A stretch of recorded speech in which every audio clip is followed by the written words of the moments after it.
కార్తీక మాసం తరువాత వచ్చే విశిష్టమైన మాసం మార్గశిర మాసం. దీన్ని కూడా పరమ పవిత్రమైన మాసంగా,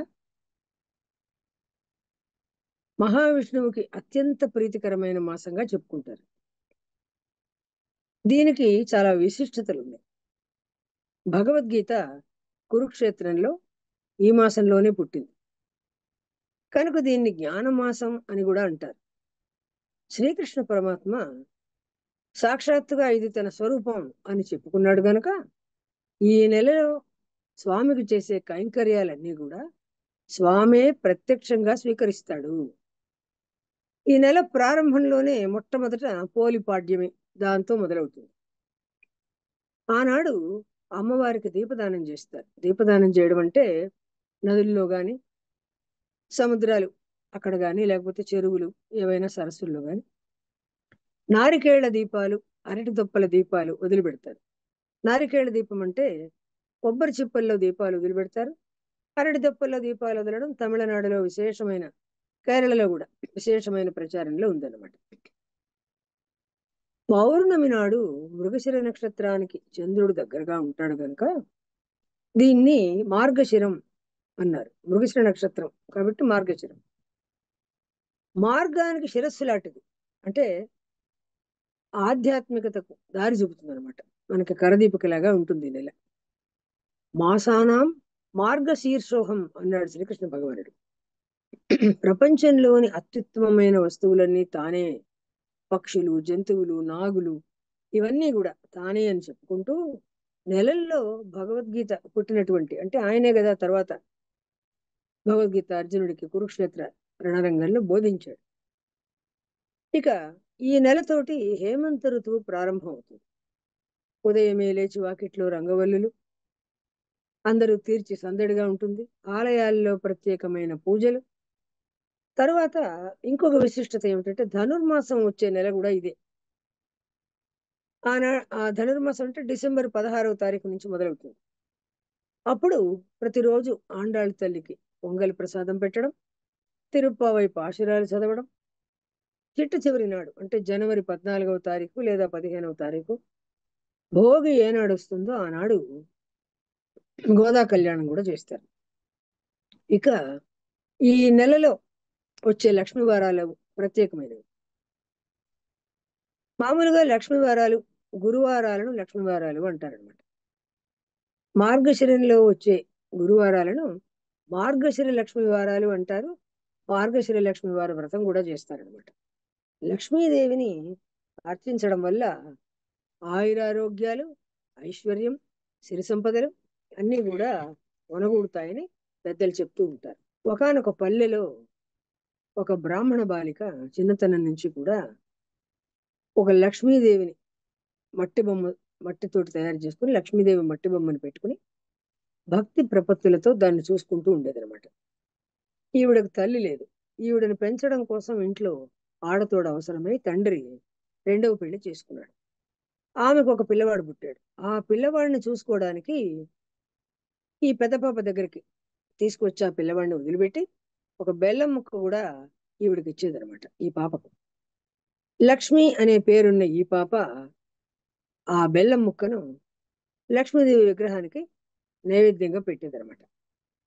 తర్వాత ఇట్లా కొన్ని సంవత్సరాలు గడిచాయి. ఈమె పెద్దదైంది. 16 ఏళ్ల వయసు వచ్చేసరికి పెళ్లి చేశారు.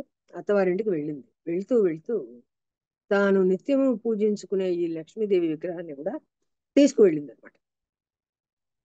ఆ విగ్రహంతో పాటు అంటే ఆ లక్ష్మి అనే పేరున్న అమ్మాయి, ఆవిడ బొమ్మ ఆ రెండు ఇంట్లో నుంచి తరలి వెళ్ళిపోవడంతో ఆమె పుట్టింటి వైభవమే పూర్తిగా పోయింది.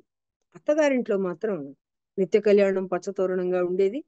పుట్టింట్లో మాత్రం నిత్య దరిద్రం దాపురించింది. ఈ విషయం ఎవరి ద్వారానో విన్న లక్ష్మి తన తమ్ముడిని పిలిపించి ఏమయ్యా ఇట్లా ఉంది పరిస్థితి అంటే, అవునక్క ఏం చేయమంటావు అన్నాడు. ఒక చేతి కర్రను దొలిపించి దాంట్లో వరహాలు నింపి ఆ చేతి కర్ర జాగ్రత్తగా తీసుకువెళ్ళి ఇంట్లో ఇమ్మని చెప్పింది లక్ష్మి. ఈ పిల్లవాడు తీసుకుని వెళుతూ ఉండగా దారిలో ఒక చోట కాలకృత్యాలు తీర్చుకోవడం కోసం ఆగాడు. ఆ కర్రను ఒక చెట్టుకు ఆనించి అక్కడ కొంచెం దూరం వెళ్ళాడు. ఆ దారిలో వెళ్తున్న వాళ్ళెవరో ఈ కర్రను చూసి, ఈ కర్ర చాలా బాగుంది అనుకుని దాన్ని తీసుకుని వెళ్ళిపోయారు. పని ముగించుకుని తిరిగి వచ్చిన తమ్ముడు ఆ కర్ర కనబడక చుట్టుపక్కల వెతుక్కున్నాడు. తన దురదృష్టాన్ని నిందించుకున్నాడు. తర్వాత ఇంటికి వెళ్ళిపోయాడు. కొంతకాలం తరువాత లక్ష్మి మళ్ళా పుట్టింటిని గురించి వాకపు చేస్తే వాళ్ళు మళ్ళీ కష్టాల్లోనే ఉన్నట్లు తెలిసి తమ్ముడిని పిలిపించింది మళ్ళా. ఈసారి ఏం చేసింది, ఒక చెప్పుల జోడును తీసుకుని, కొత్త చెప్పుల జోడు, దాని నిండా వరహాలు నింపి పైన ఒక బట్ట కప్పి దీన్ని జాగ్రత్తగా తీసుకువెళ్ళి నాన్నగారికి ఇవ్వు అని చెప్పింది. సరే అబ్బాయి తీసుకున్నాడు. మెల్లిగా బయలుదేరి వస్తూ ఉంటే చెరువు దగ్గరకు వచ్చేసరికి మునపట్లాగే ఏదో అవసరం కలిగింది అతనికి. ఆ చెరువు దగ్గర, చెరువు గట్టున ఈ చెప్పుల జోడు ఉంచేసి పిల్లవాడు చెరువులోకి దిగాడు.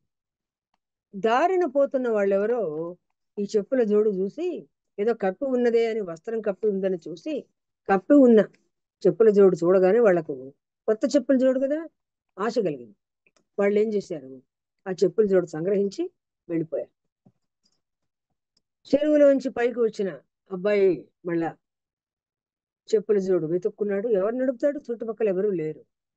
మళ్ళా ఇంటికి వెళ్ళిపోయాడు బాధపడుతూ.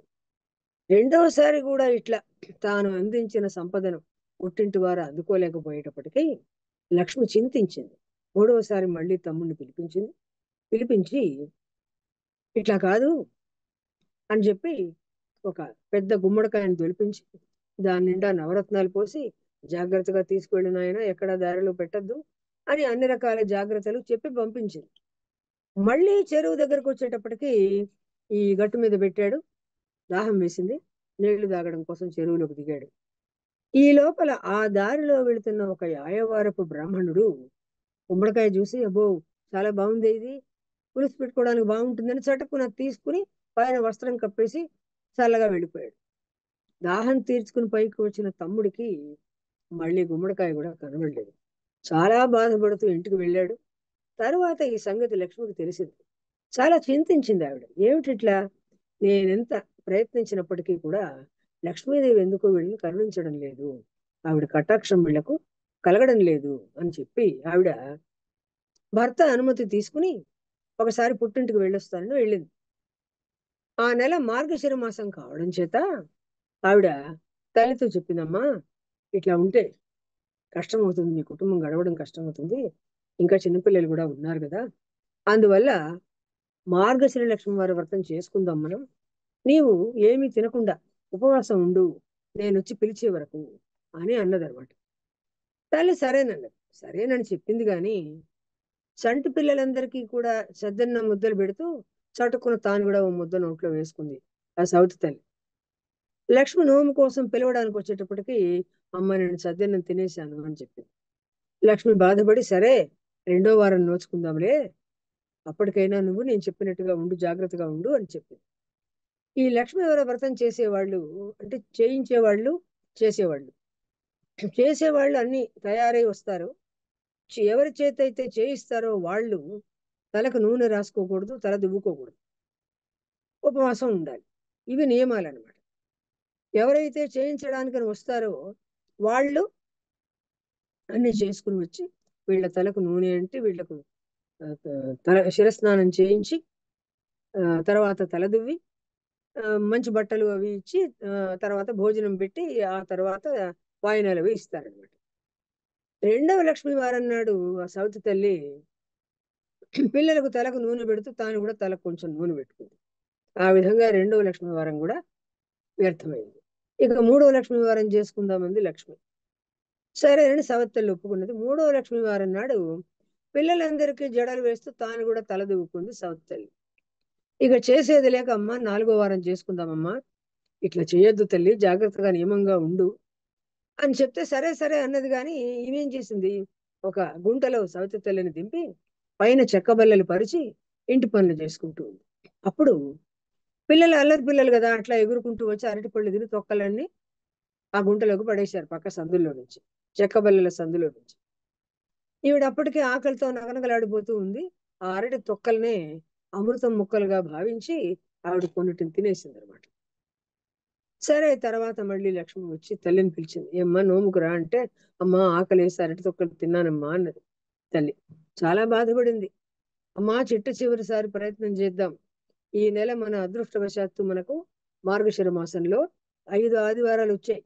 కాబట్టి మనం 5వ ఆదివారం చేసుకుందాం. ఈసారి గనక నేను చెప్పినట్టుగా నియమనిష్టలతో ఉండకపోయావంటే మీకు దరిద్రం పోదు. నేను మీకోసం ఎంత ప్రయత్నించినా కూడా ఇట్లా విఫలమైపోతూ ఉంది. నన్ను క్షమించు అన్నది.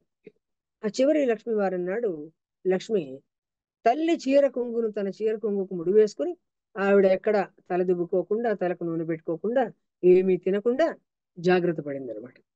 సరే లక్ష్మీవారిని నోము నోయించిన తల్లి చేత ఆ తర్వాత పూర్ణం కుడుములు చేసి లక్ష్మీదేవికి నైవేద్యం పెట్టింది. నైవేద్యం పెట్టినప్పుడు ఏమైందంటే లక్ష్మి పెట్టిన నైవేద్యాన్ని అమ్మవారు స్వీకరించింది కానీ సౌతి తల్లి పెట్టినటువంటి నైవేద్యాన్ని మాత్రం నిరాకరించింది. అమ్మా ఎందుకు ఇట్లా నిరాకరించావని లక్ష్మీదేవిని అడిగితే ఆమె అన్నది, నీవు చిన్నప్పుడు నా బొమ్మతో ఆడుకుంటూ ఉండగా ఈ సౌతి తల్లి నిన్ను చీపురు కట్టుతో కొట్టింది, అందుకని ఈవిడ పెట్టినటువంటి నైవేద్యం నేను స్వీకరించలేదు అన్నది. అప్పుడు లక్ష్మి చాలా బాధపడి తాను స్వయంగా లక్ష్మీదేవికి క్షమాపణ చెప్పి తన తల్లి చేత కూడా చెప్పించి అప్పుడు అన్నదనమాట, ఏమ్మా ఇప్పుడు సంతృప్తి కలిగిందా నీకంటే? సరే క్షమాపణ చెప్పింది. మన దేవతలందరూ కూడా ఎన్ని తప్పులు చేసినప్పటికీ క్షమాపణ చెప్తే మాత్రం క్షమించేస్తారమ్మా, నీ కాళ్ళు పట్టుకుంటున్నా, ఈ తప్పు మళ్ళీ చెయ్యను అని అంటే గనక తప్పకుండా క్షమించేస్తారనమాట. అందువల్ల ఆమె క్షమించింది. ఆమె ఇచ్చిన నైవేద్యాన్ని స్వీకరించింది. ఆ తరువాత మళ్ళీ సంవత్సరం మార్గశిర మాసం మళ్ళీ లక్ష్మి పుట్టింటికి వచ్చి తల్లి చేత 5 రోజుల వ్రతాలు లేదా 4 వారాల వ్రతాలు పూర్తిగా చేయించింది. ఆ వ్రతాలన్నీ చేసిన తర్వాత వాళ్లకు భోగభాగ్యాలు సమకూరాయి. చాలా హాయిగా సుఖంగా ఉన్నారనమాట. ఈ మార్గశిర లక్ష్మి వారి వ్రతం చేసే పద్ధతి ఏమిటంటే మొట్టమొదటి రోజు మార్గశిర మాసం ప్రవేశించిన పాడ్యమి మొదలు ఈ కథ చెప్పుకుని అక్షింతలు వేసుకోవాలి తల మీద. ప్రతి లక్ష్మి వారం శ్రీ మహాలక్ష్మిని పూజించాలి. కొందరు కనక మహాలక్ష్మిని కూడా పూజిస్తూ ఉంటారు. మొదటి వారం పులగం, 2వ వారం పరమాన్నం, 3వ వారం ముద్ద కుడుములు, 4వ వారం చిత్రాన్నాలు కలమాన్నం నివేదించాలి. 5వ వారం 5గురు ముత్తైదువుల్ని పిలిచి పూర్ణం కుడుములు, నేతి పిండి వంటలు వండి పేరంటాళ్లతో పాటు సహపంక్తిన కూర్చుని వ్రతం చేస్తున్న వాళ్ళు చేయిస్తున్న వాళ్ళు కూడా కూర్చుని భోజనం చేసి తర్వాత వాళ్లకు తాంబూలాలు, వాయనాలు, దానాలు అన్ని ఇవ్వాలి. ఈ వ్రతానికి ఉద్యాపన లేదు. కానీ కలియుగం కదా, లక్ష్మీదేవి కనబడుతుందా, అసలు ఉందా, నిజంగా ఆవిడ సంపదలు ఇస్తుందా మనకు అని రకరకాలుగా ప్రశ్నలు వేస్తూ ఉంటారు. కొందరు వితండవాదం చేస్తుంటారు. అది కాదు, చేయవలసిన పని కాదు. ఎందుకంటే లక్ష్మీదేవి సిరి సంపదలకు తల్లి అని మనందరికీ తెలుసు. ఆవిడ తనను పూజించిన వాళ్లను, అర్చించిన వాళ్లను ఒకవేళ మంత్రోచ్చారణలో తప్పులు జరిగిన, శ్రద్ధ లోపించిన, భక్తి మాత్రం ప్రధానంగా చూస్తుంది గనక కలియుగంలో కూడా ఆవిడను సేవించిన వాళ్ళు, పూజించిన వాళ్ళు, వ్రతాలు చేసిన వాళ్ళు రకరకాలైన పద్ధతులలో సంపదలు పొందడం మనందరికీ తెలిసిన విషయం. చాలా మంది అనుభవంలో ఉంది ఇది. నేను ప్రత్యేకించి చెప్పే పని లేదు గనక లక్ష్మి అంటేనే మనకు సంపదలిచ్చే తల్లి కనుక ఆ దేవతను ధనలక్ష్మి, ధాన్యలక్ష్మి, ధైర్యలక్ష్మి, సంతాన లక్ష్మి ఇట్లా రకరకాలుగా కొలుస్తారు. విద్యాలక్ష్మి, సస్యలక్ష్మి ఇట్లా రకరకాలుగా కొలుస్తూ ఉంటారు. వీరలక్ష్మి. అందువల్ల మనం ఆదిలక్ష్మి అష్ట లక్ష్మీ రూపాలెత్తి అందరినీ అనుగ్రహిస్తుంది కనుక ఆ లక్ష్మీదేవిని పూజించటం వల్ల మనకు లాభమే కానీ నష్టం లేదు. అందువల్ల అందరూ కూడా ఆ దేవిని పూజించుకుని తాము కోరుకున్నటువంటి కోరికలన్నీ తీర్చుకుని సంపదలతో వెలసిల్లాలి అని నేను కోరుకుంటున్నాను. నమస్కారం.